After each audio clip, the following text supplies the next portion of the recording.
Okay, good morning, everyone. Welcome to today's webinar. We appreciate you joining us. My name is Isabella Perry, and I'm going to be your moderator. This presentation will be discussing START with the BRCGS, presented by Merce Sanchez, Food Program Manager of the LCG Group. For a little housekeeping for everyone, all attendees are muted for the duration of this presentation. There will be a Q&A at the end, so if you have any questions for our presenter, please use the question portion of the GoToWebinar control panel. The slides and recording will be available on our website after this presentation. Any additional questions, please contact us through our website for more information. I'm going to run a quick poll for everyone, so feel free to fill that out. I'll give you guys a few minutes for that.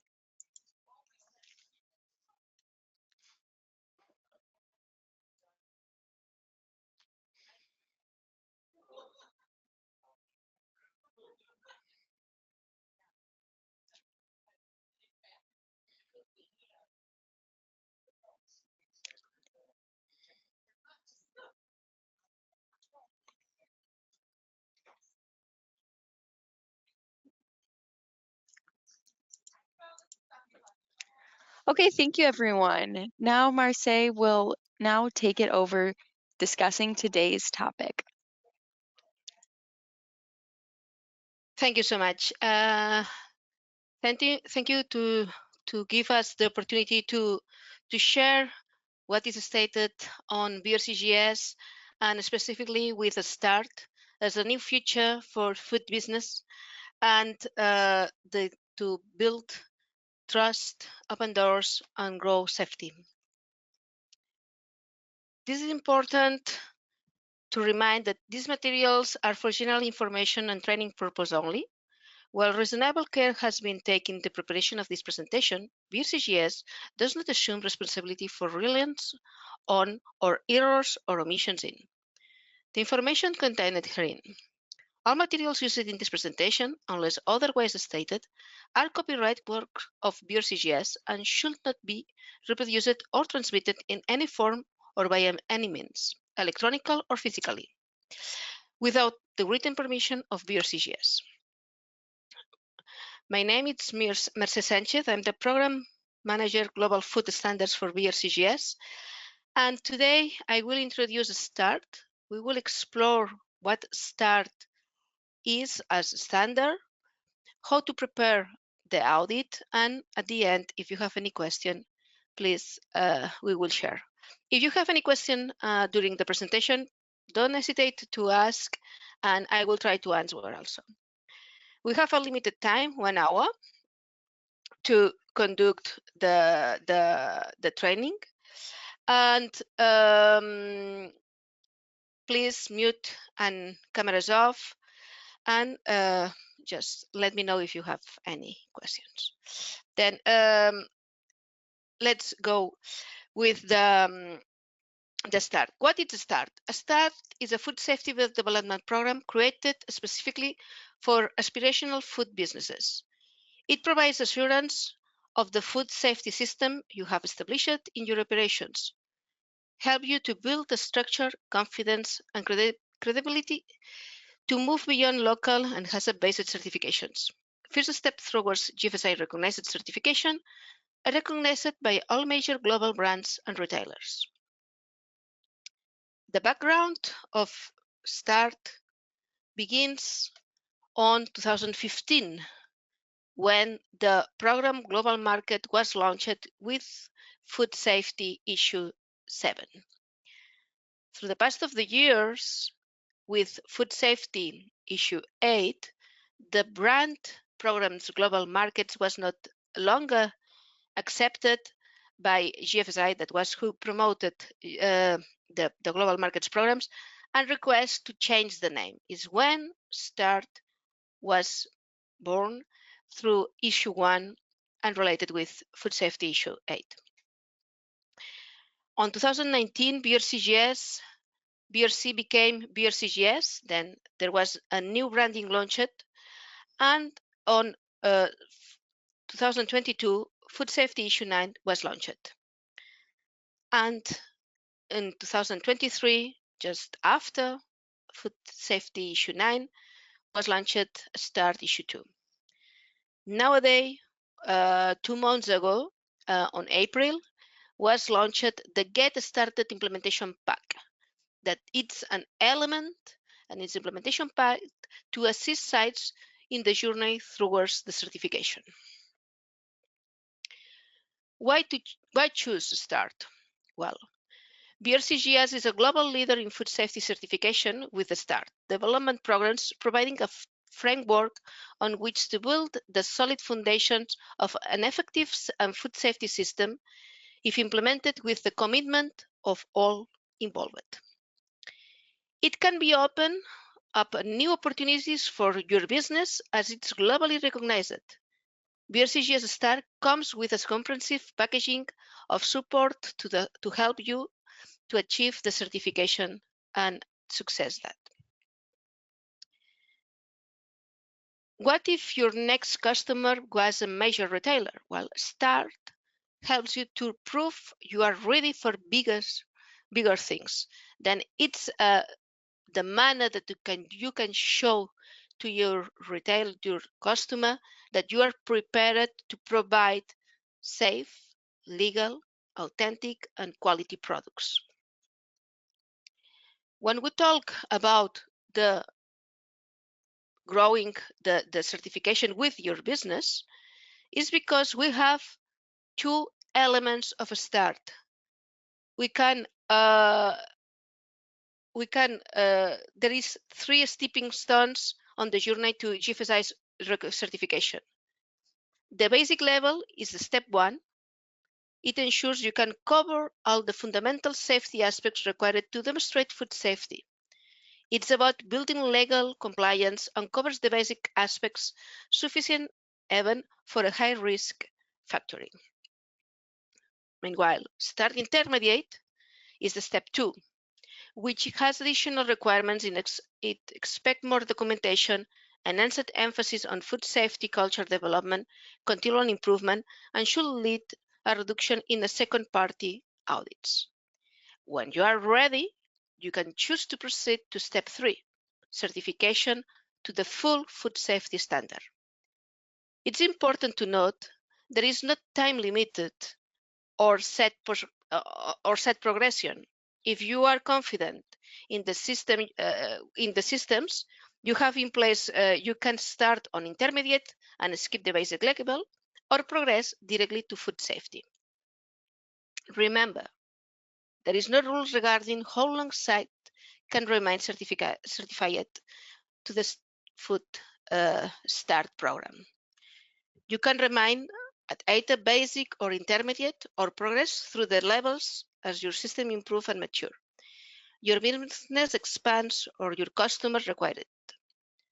START audit duration are typically 1 day at the basic level and 1 to 1.5 days for intermediate levels. The actual duration will be communicated to you by your certification body as part of the audit planning. The scope of START sets out what can and cannot be covered under certification to that standard. The scope applies to products that have been manufactured or prepared at the site at which the audit takes place and includes any storage facilities under direct management of the site. The START scope includes the manufacture of preparation of processed foods, raw materials, and ingredients, and primary products. Certifying to the intermediate level allows a site to also pursue certification for the gluten-free or plant-based standard, either as a combined audit or a separate audit. In summary, START program has global recognition and it's aligned with the GFSI global markets, but not formally benchmarked by GFSI. It provides a simplified structure with 2 different levels of certification, basic and intermediate. Has a simplified focus on food safety culture at basic level. both levels are based in Codex Alimentarius HACCP principles. There are no fundamental requirements. However, there are clear basic versus intermediate requirements, and documentation requirements are less demanding, specifically at basic level.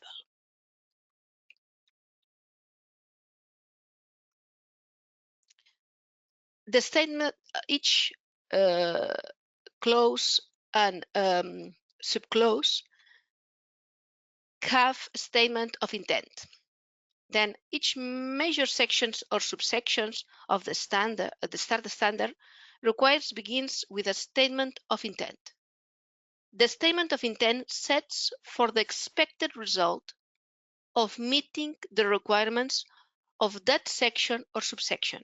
It is part of the audit at both basic and intermediate levels, and all companies must comply with them. As example, here you have a section 2, statement of intent about food safety plan, that states that the company shall have fully implemented an effective food safety plan incorporating the Codex Alimentarius HACCP principles, and then the subsection 1.1, senior management commitment and continual improvement, where there is stated that the site senior management shall demonstrate they are fully committed to the implementation of the requirements of the START program and to process which facilitate continual improvement of food safety and quality management as the site's food safety and quality culture. As we stated, there is two levels, basic and intermediate. Each clause states perfectly which is with which level is related. Then you will see requirements named basic only, basic and intermediate, intermediate only. When we talk about basic only, as there is stated, there are requirements for the basic level. When we talk about requirements basic and intermediate, they are related with both levels, basic and intermediate. And when we talk about intermediate only, as obvious, there are only stated about intermediate level. Nevertheless, we need to remind that all statement of intents applies to basic level and all statements of intents applies to intermediate level. Then when we are auditing basic level, we will audit all statements of intents, basic only and basic intermediate. And when we are auditing intermediate level, we will audit all statements of intent, basic and intermediate only. One thing that helps to the sites to understand for each requirement which process or element is addressed, it's the color coding of the requirements. BRCGS address a color coding for each requirement that allows to the sites to understand in which part the auditor will check the requirement. Then, when it's green, that means that this requirement is assessed through the audit of the records, systems, and documentations. When it's yellow, that means that the auditor will audit through the production facilities and good manufacturing practices. And if there is both colors, green and yellow, that means that will be assessed in both elements, record systems and documentation and production facilities and good manufacturing practices. Other thing that it's quite relevant to understand is that approximately the 50% of the audit time is spent auditing production and sites facilities, interviewing personnel, observing processes, and reviewing documentation in production areas with relevant personnel. This 50% of the audit time includes production areas, warehousing, dispatch, maintenance, engineering workshops, on-site laboratories, facilities, and external areas. Then, this 1 day for basic, that is the duration for basic levels normally, and 1 to 1.5 days for intermediate levels, 50% of the time will be on plan. When we take the review of the sections that there is the standard has 8 sections. Then, taking a look for each section, when we talk about management commitment, we see that the food safety and quality culture is required in both levels. Nevertheless, for basic level, the food safety and quality culture is addressed only in the statement of intent. Meanwhile, intermediate level include food safety and quality culture as part of the requirements. Indeed, intermediate level is close to food safety. When we include the food safety and quality culture, there is also the review meetings and objective tracking. Meanwhile, basic level is less focused on culture plan and confidential reporting and governance. For Section 2, Food Safety Plan, both are based on the Codex Alimentarius, but basic level allows a single qualified person for the food safety team. Meanwhile, intermediate request multidisciplinary HACCP team. The structure in both cases is aligned with the 12 phases, but the intermediate level is strong alignment with food safety issue 9, including a full team structure, hazard analysis, logical approach for CCPs, identification, validation, monitoring, verification, and review. Meanwhile, the basic level provides the foundations of the food safety plan. That means it includes the 12 steps, but at the foundation level. For Section 3, related with food safety and quality management systems, this section covers the same key areas for food safety issue 9, but simplified at basic level and more detailed for intermediate, but remains lighter than BRCGS food safety. For example, at intermediate level, there is covered internal audits, corrective actions, specifications, traceability, and recall, more detailed. Meanwhile, on the basic level, the food safety and quality management system is addressed as a simplified way. For Section 4, side stands, all key concepts are addressed but with reduced complexity. Risk zoning is included, nevertheless not addressed as there is in food safety. Subclauses about chemical control and cleaning in place are present only at intermediate level. Then for basic, we talk about all the key aspects, but as a simplified layout, pest control, zoning, and maintenance. Meanwhile, intermediate make a strong coverage for hygienic zoning, air quality, segregation, and risk zoning. Also, as for the other aspects as pest control and maintenance. Related with Section 5, product control, the approach that has BRCGS start, it's simplified, and allergens and label control are still required at both levels, but more addressed or detailed at intermediate.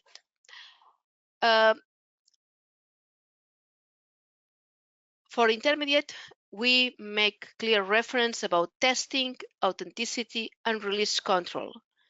Meanwhile, on basic level, these aspects are not clearly stated, or better explained, they are addressed as fundamental aspects. When we talk about the process control, BRCGS start addressed these clauses as a simplified way. At intermediate level, there is specific requirements related with quantity weight controls and detailed requirements related with labeling controls. But this is one of the sections that the percentage of alignment with food safety is around the 50% for a start, specifically 45% of alignment with in terms of basic level and 54 for intermediate level. Related with personnel, training and hygiene requirements are required in both levels. There is not specific requirements related with laundry. Laundry requirements is one of the most challenging requirements in this section for food safety issue 9, because there is requested that the sites must use in-house laundries or subcontracted external service providers for laundry. With BRCGS Food Safety Start, this is not a requirement. When we talk about the difference between basic and intermediate, we need to see that medical screening is completely aligned with BRCGS food safety at intermediate level, but included as a simplified way at basic level. And the last one, but not the least important, it's the production risk zones. One of the major elements that has food safety issue 9 is all that there is related with production risk zone. This allows to the site to implement specific measures to address the microbiological hazard according the risk of the production areas and the products that they are produced. For BRCGS Start, this section is addressed by the same manner for basic and intermediate, and it's addressed at the level of the statement of intent. Then what is expected is that the site shall be able to demonstrate that production facilities and controls are suitable for prevent pathogens contamination of products. Then it's up to the site to establish, to demonstrate that production and controls are suitable to prevent this pathogen contamination, specifically when we are talking about or elements about high risk and high care. Any question? You can add in the chat if you have any question, or simple say yes or not.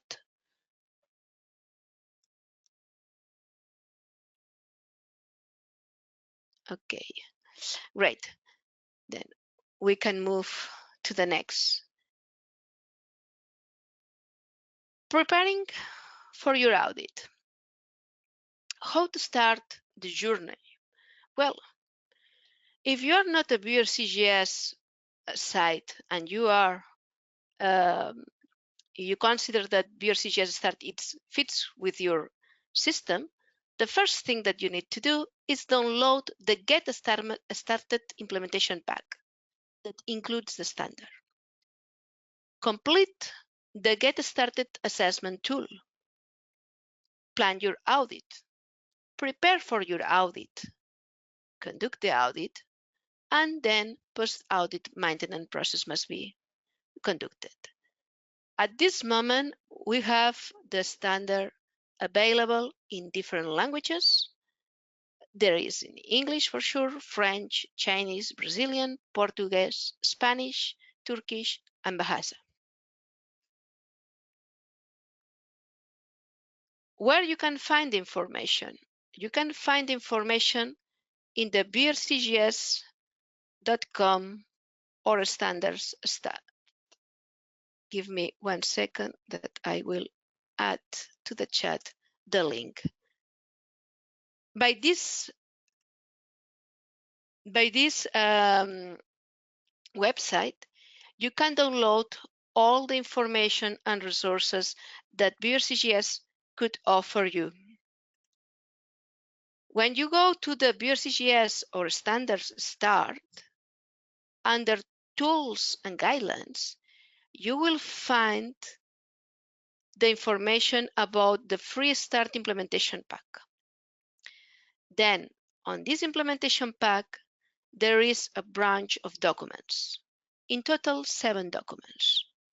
The Global Standard Start Issue 2, the Global Standard Issue 2 Start Issue 2 Interpretation Guideline, and here you will find tips and clues that will help you to implement the standard. Then you can find also the Get Started Assessment Tool, that it's an Excel document. The Get Started Assessment Tool guideline that provide more information and clarification about what is expected. The Site Self-Assessment Tool, that this is the element that you will use to prepare your internal audits to be ready to be certified. Then it's the manner to perform the internal audit to warranty that you are prepared to success the audit. And then also 2 transition tools. The Food Safety Management System to Start Transition Tool, that it's related with ISO generic management systems. Then if you are certified under, for example, ISO 22000, you can transition to BRCGS Start. And this is the tool that will help you to understand which is the areas that you must address. And then there is also the SALSA to Start Transition Tool, that it's against a UK program, only applicable for UK sites, that as the same as the Food Safety Management System, allows you to transition from SALSA to Start. You can download the documents from this link.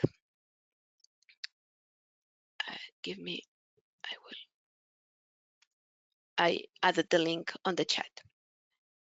When we talk about the Get Started Assessment Tool, we need to understand that it's based on a START standard, but the assessment tool is has been prepared through 7 pillars.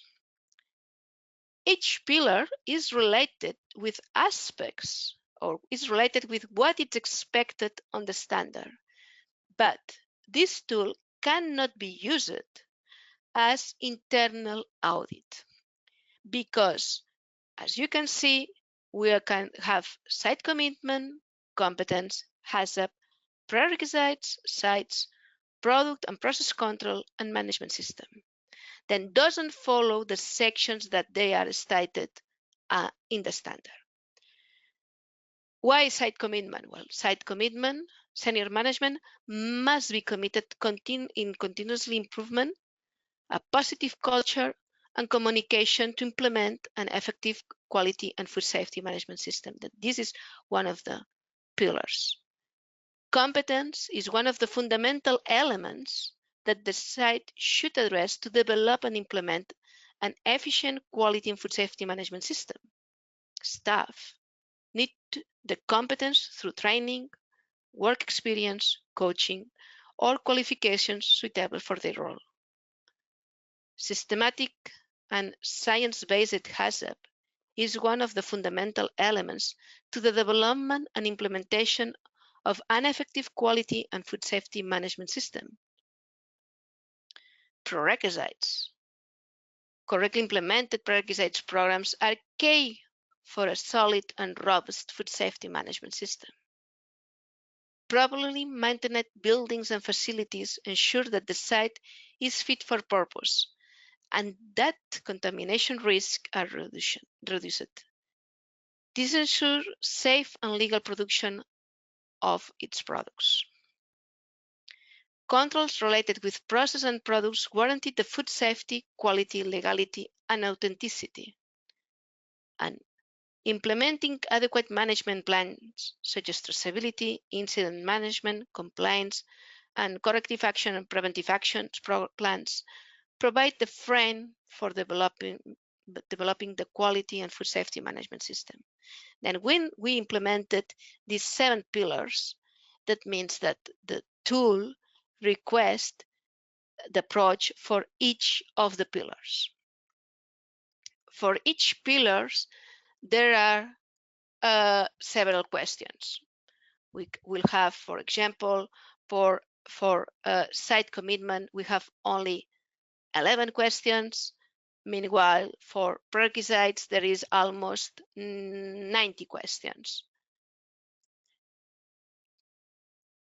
For each of the pillars, there is the questions, and you must respond in the green areas. You have different options: yes, no, partial, or not applicable.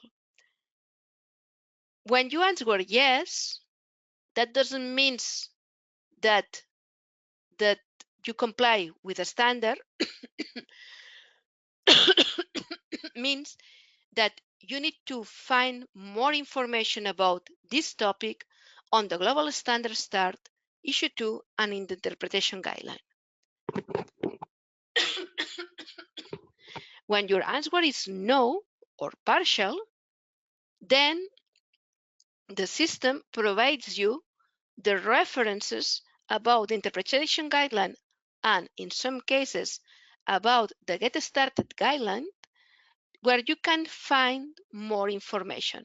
As example, you can see in the question prerequisites 23 that when you answer no, there is 2 outputs. The interpretation guideline clause 4933 and also the Get Started guideline, breakage of glass or brittle materials, PR 23, and then provides you more detailed information. At the end of the assessment, you will have a output, a result summary for each of the pillars and also for basic and intermediate. In this case, it's important that this assessment can be done by the manner that you prefer. There is not requested to be done together, all the pillars in the same period of time. You can start with HACCP and focus it only in HACCP, or you can be focused on whatever is the pillar, and you can do it as a sequential process, 1 month site, another month competence, another month HACCP, by this manner.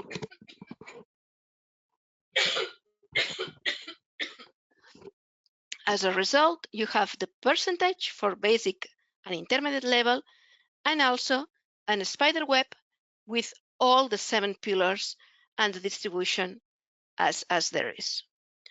For prerequisites, site, product and process control and management system, there is a sub-spider webs with the detailed elements for each of these pillars. In the case of the site pillar, there is also split in external standards and site, food defense, layout, site, building and facilities, and personal facilities. Then, as we can see here, the result for sites, basic level, it's 81% for basic, 85% for intermediate. And then here we have the split for each areas. Then, for example, for personal facilities, at basic level complies at 73%, and intermediate level complies at 79%. Then shows you the difference between one and the other one.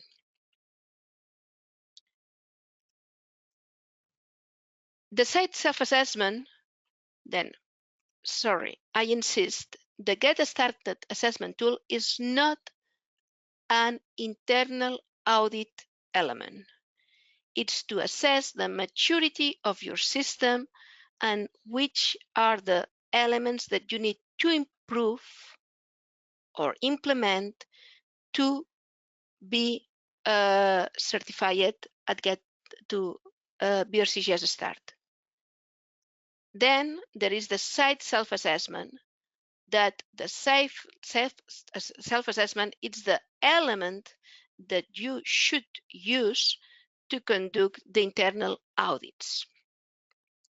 Currently, it's available in English, Chinese, French, Indonesian, Portuguese, and Spanish. There is two site self-assessment, one for basic and one for intermediate level. This is quite important to be sure that you are doing the site self-assessment against the level that you will be audited. When we talk about planning the audit, it's important to find the certification body on the BRCGS directory and make contact. Decide the audit level, basic or intermediate. And a reminder, typically for basic, it's 1 day audit, and typically for intermediate, it's 1 to 1.5 day audits. But you can also choose the audit program, announced or unannounced. For announced audits, the audit date is agreed with the certification body in advance of the audit. For ongoing announced audits, the audit must take place in the 28 days prior to the audit due date in case of recertification audits. For unannounced audits, the site is not notified of the date in advance. Sites looking to certify for the first time may opt into the unannounced audit program on the understanding that the initial audit might not occur for up to 12 months from the request. Ongoing unannounced audits can occur at any point from 4 months before the audit due date. Which are the benefits to conduct unannounced audits? They provide the site's customer with added confidence in the site's ability to consistently maintain standards. Additionally, opting for unannounced audits can help a site prepare for moving into the full Global Food Safety Issue 9, which requires an announced audit once every 3 years. Oops, sorry.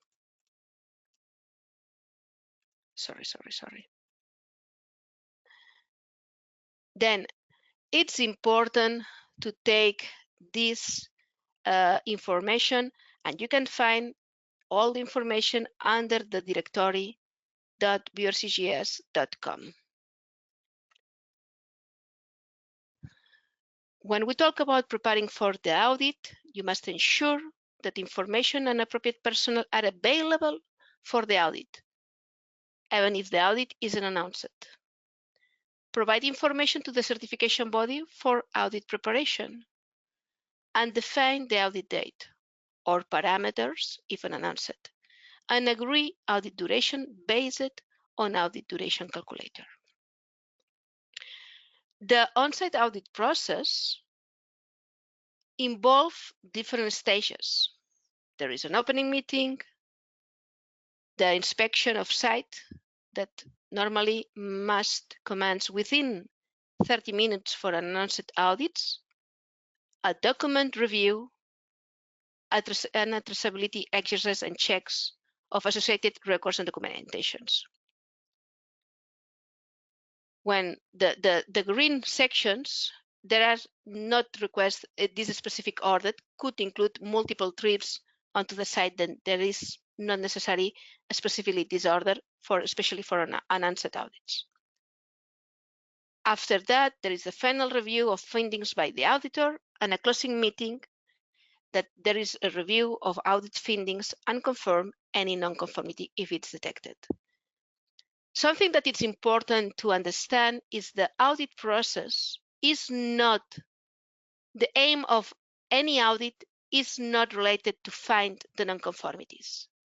The aim of an audit process is confirm that the sites is working fine and complies with the criteria. And the criteria in this case is the BRCGS start. Then the audit purpose is never to identify findings or nonconformities. It's to confirm that the site is conducting the management system, it's correctly implemented and functioning as is expected. But no, sometimes there are nonconformities detected.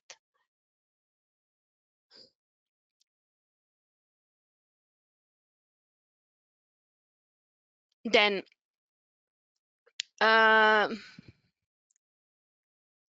auditors can assign one of the 3 levels of each nonconformity raised. Then we have minor, major, and critical nonconformities. The most severe level is a critical. This is where there is a critical failure to comply with product safety or legal issues. Raising a critical nonconformity automatically results in failed audit. In other words, non-certification. The next level is major nonconformities. A major nonconformity will be raised where there is a substantial failure to meet the requirements of a statement of intent or any clause of the standard, or a situation is identified which raises significant doubt as to the conformity of the product being supplied. Depending on the total number of nonconformities raised, up to 2 major nonconformities can be raised before an audit is failed. The lowest level nonconformity is known as a minor nonconformity. This is where a clause has not been fully met, but on basis of objective evidences, the conformity of the product is not in doubt. If no major nonconformities has been raised, a site can be certified with up to 30 minor nonconformities as long as the corrective actions are accepted and signed off by the certification within the required time limit. There is not grading in START, only certified or not certified. Table is under part 3 of the standard, section 231, and there you can see which is the different number of nonconformities and grades of nonconformities. Corrective action must be completed within 28 calendar days of the last day of the audit, or 90 days if it is the site's first audit to start.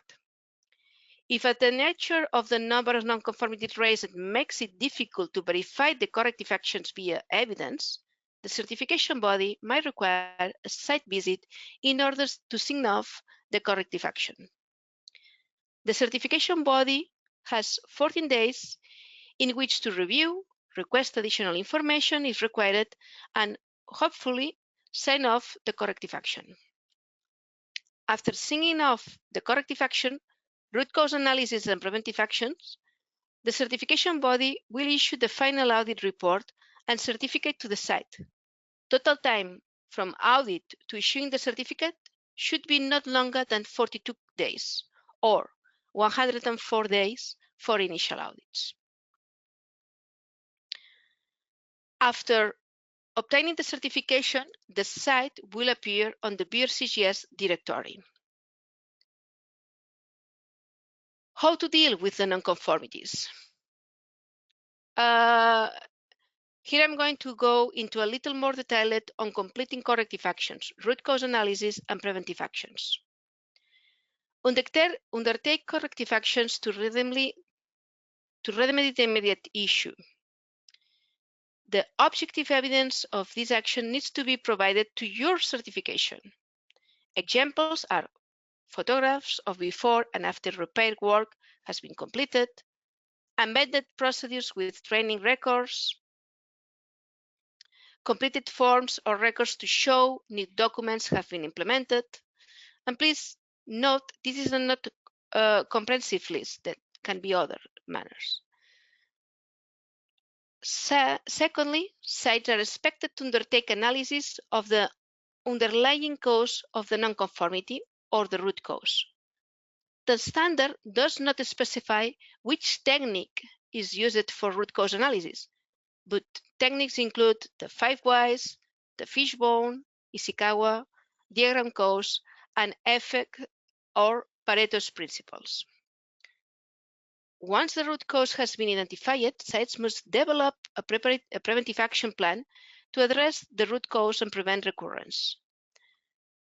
There might be one preventive action or a number of actions, and the implementation period is generally longer.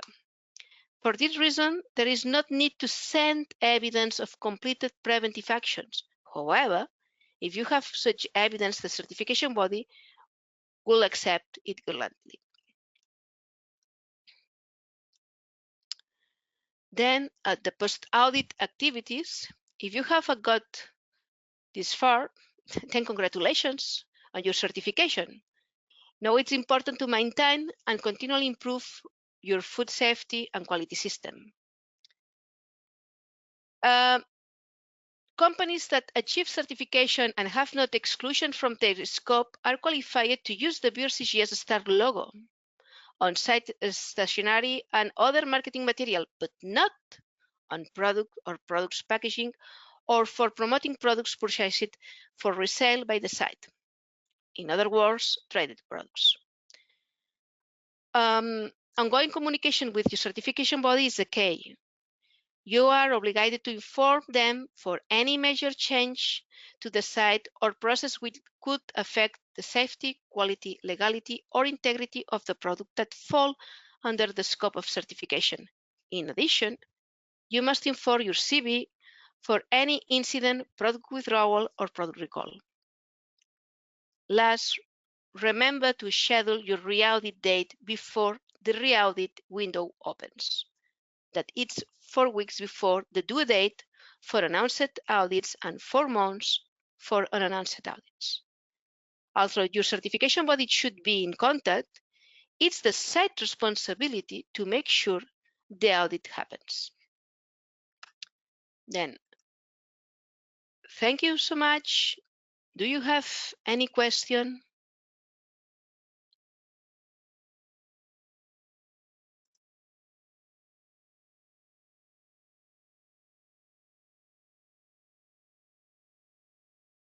No questions?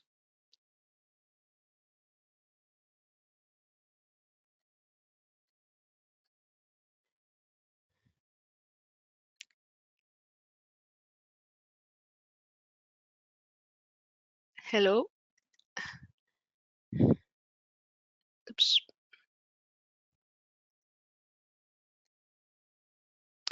Then thank you for your attention through this presentation. Just let us know if you have any question, or if you want more detailed information, you can contact us through the mail that is stated on the bottom of the slide, brcgs.enquiries@lgcgroup.com, and we will be quite happy to answer all your questions and inquiries about BRCGS START or any of the other standards that we can offer you.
Kristen?